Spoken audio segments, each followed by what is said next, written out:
ಬಾರೋ ಇಲ್ಲಿ ಸಾತ್ವಿಕ್. ಇವನು ಸಾತ್ವಿಕ್ ಪುರಾಣಿಕ್ ಅಂತ. ಇವನದೊಂದು ವಿಶೇಷ ಏನಿದೆ ಅಂದರೆ, ಇವನ ಅಜ್ಜನ ಮನೆ ಪ್ರಸನ್ನ ವೆಂಕಟದಾಸರ ನೇಬರ್ ಇವನು. ಸಾತ್ವಿಕ್ ಪುರಾಣಿಕ್ ಇವನು ನಮ್ಮ ಗೋಕುಲಂ ನಿವಾಸಿ ಉಪೇಂದ್ರಜಿ ಹಾಗೂ ಶಾಲಿನಿ ಅವ್ರ ಮಗ. ತುಂಬ ಚೆನ್ನಾಗಿ ಕಲಿತಾ ಇದ್ದಾನೆ. ಅವನಿಗೆ ಪ್ರಸನ್ನ ವೆಂಕಟದಾಸರ ಆಶೀರ್ವಾದ ಇರಲಿ ಅಂತ ಹಾರೈಸ್ತಾ.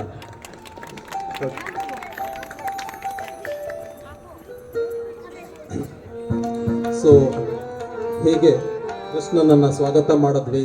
ರಾಜಬೀದಿಯಿಂದ ಕೃಷ್ಣ ನಡೆದು ಬಂದ ಆ ವೈಭವವನ್ನು ನೋಡಿದ್ವಿ. ಪುಟ್ಟಾಣಿ ಮಕ್ಕಳು ಕೃಷ್ಣನ ಕೈಯ ತೋರಿಸು ಅಂತ ಕೇಳಿ ಅವನನ್ನು ಪೀಡಿಸಿದ್ರು.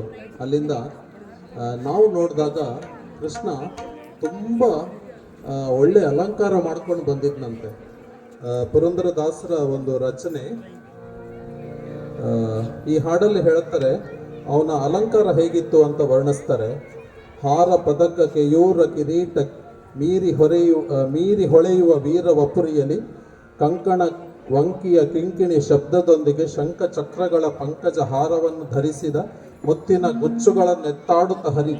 ಇಷ್ಟೊಂದು ಆಭರಣಗಳನ್ನು ಹಾಕೊಂಡು ಬಂದಿದ್ನಂತೆ ಕೃಷ್ಣ. ಚಿನ್ನದ ರೇಟ್ ನೋಡಿದ್ರೆ ಎಲ್ಲಿ ಹೋಗಿದೆ. ಕೃಷ್ಣ ಇಷ್ಟೊಂದು ಆಭರಣಗಳನ್ನು ಹಾಕೊಂಡು ಬಂದಿದ್ನಂತೆ. ಹಂಸಾನಂದಿ ರಾಗದಲ್ಲಿದೆ, ಏಕತಾಳದಲ್ಲಿದೆ, ಸಮಿತಾಳ ದನಿಯಲ್ಲಿ ಕೇಳೋಣ.